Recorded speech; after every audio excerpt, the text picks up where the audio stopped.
আজকে আমরা তৈরি করব সুস্বাদু মজাদার একটি রেসিপি এবং খুব জনপ্রিয়, যার নাম ফুলকপি রেজালা। তৈরি করা খুব সহজ এবং খেতে হয় খুবই সুস্বাদু এবং স্বাস্থ্যকর। তাহলে চলুন শুরু করি আজকের এই রেসিপি। নমস্কার বন্ধুরা, আমি পায়েল। আপনারা দেখছেন পায়েলের পাকশালা ইউটিউব চ্যানেল। আমি এখানে 3টে মাঝারি সাইজের ফুলকপি নিয়েছি। প্রথমে এগুলোকে কেটে নিচ্ছি। ফুলকপির পেছনের মুখটাকে বাদ দিয়ে দেবো, ঠিক এইভাবে। এই দেখুন।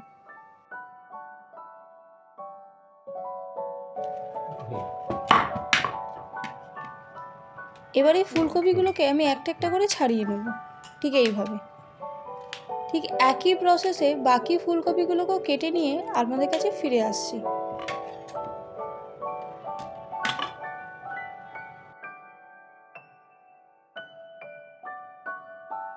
সম্পূর্ণ ফুলকপি কাটা শেষ। এবার এগুলোকে একটু ভাপিয়ে নেব। তাই জন্য কড়াইতে দিয়ে দিচ্ছি 1.5 লিটারের মতন জল, আর তার মধ্যে দিয়ে দেবো 1 চামচের মতন নুন।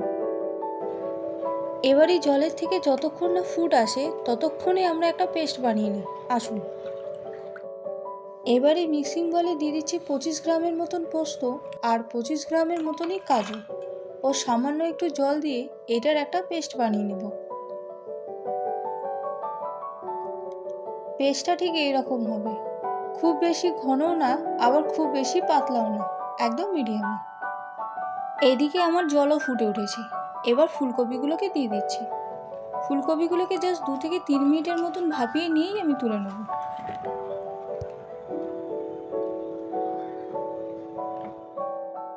ফুলকপিগুলো ভাপানো হয়ে গেছে।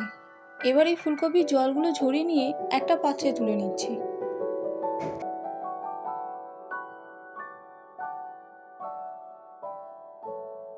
এবার এই ফুলকপিগুলোকে আমরা ভেজে নেব। তাই জন্যই কড়াইতে দিয়ে দিচ্ছি বেশ কিছুটা সর্ষের তেল। তেলটাকে ভালো মতন গরম করে নিয়েই ফুলকপিগুলোকে দিয়ে দিচ্ছি। এই ফুলকপিগুলোকে আমরা মিডিয়াম টু লো ফ্লেমেই ভাজবো।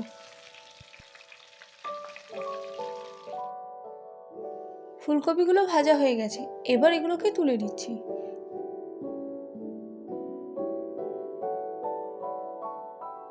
সম্পূর্ণ ফুলকপিগুলো ভাজা হয়ে গেছে। এবার এই ভাজা তেলেই দিয়ে দিচ্ছি 2 চামচের মতন গাওয়া ঘি। ঘিটাকে ভালো মতন মেল্ট করে নিয়েই এর মধ্যে ফোড়নের জন্য দিয়ে দেবো গোটা গরম মশলা। এবার এই ফোড়নটাকে একটু নাড়াচাড়া করে নিয়েই দিয়ে দেবো পেঁয়াজ বাটা।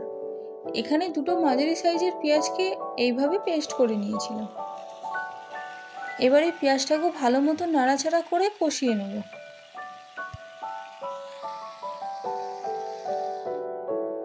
এবার দিয়ে দিচ্ছি 2 টেবিল চামচের মতন আদা রসুন ও কাঁচা লঙ্কা বাটা।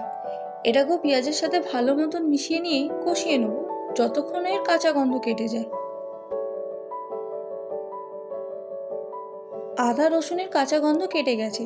এবার ঠিক এই পজিশনে দিয়ে দেবো কাজু ও পোস্তর সেই পেস্টটা।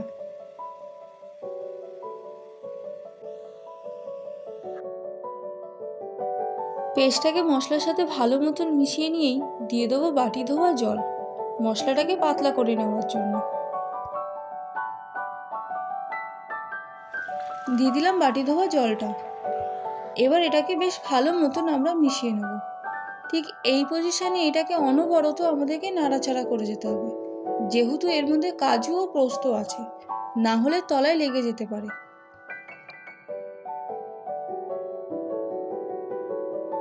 এই দেখুন, মশলা খুব ভালো মতন মিশে গেছে এবং ফুটও চলে এসছে। ঠিক এই পজিশনে দিয়ে দিচ্ছি 50 গ্রামের মতন ফ্যাটানো টক দই। এই দইটাকেও মশলার সাথে ভালো মতন মিশিয়ে নিয়েই আবারও 1 ফুট দিয়ে নেবো আমরা।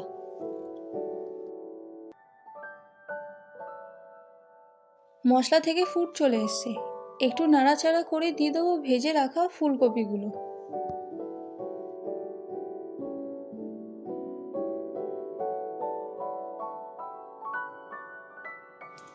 এবার এই ফুলকপিগুলোকে মশলার সাথে খুব ভালো মতন মিশিয়ে নেব, যাতে ফুলকপির মধ্যে মশলা খুব ভালো মতন মিশতে পারে। মিশিয়ে নেওয়ার পরে ঝালের জন্য ওপর থেকে ছড়িয়ে দেবো 2 চামচের মতন গোলমরিচ গুঁড়ো। আর দিয়ে দিচ্ছি সামান্য একটু চিনি। আর দিয়ে দেবো পরিমাণ মতন নুন। এবার সব উপকরণগুলোকে খুব ভালো মতন মিশিয়ে নেব। মিশিয়ে নেওয়ার পর এটাকে মিডিয়াম টু লো ফ্লেমে 7 থেকে 10 মিনিটের জন্য চাপা দিয়ে রেখে দেবো। এবার চাপা খুলে দেখে নেব ফুলকপিগুলোর কি পরিস্থিতি। এই দেখুন, ফুলকপি থেকে অবশিষ্ট জলটা একেবারেই শুকিয়ে গেছে। আর আপনারা যদি আমার মতনই ঝাল খেতে পছন্দ করেন তাহলে একটু গুঁড়ো লঙ্কা ব্যবহার করতেই পারেন, ঠিক আমার মতন। এবার ঠিক এই পজিশনে দিয়ে দিচ্ছি ওপর থেকে 1 চামচের মতন কেওড়া ওয়াটার। এই কেওড়া ওয়াটারটাকেও মিশিয়ে নিলেই রেডি হয়ে যাবে আজকের এই রেসিপি ফুলকপির রেজালা। ভিডিওটি কেমন লাগলো অবশ্যই কমেন্টসে জানাবেন, আর ভালো লেগে থাকলে লাইক, শেয়ার ও সাবস্ক্রাইব করতে ভুলবেন না। আবারও দেখাবে আপনাদের সাথে অন্য কোনো রেসিপিতে। ততক্ষণের জন্য আসি, নমস্কার।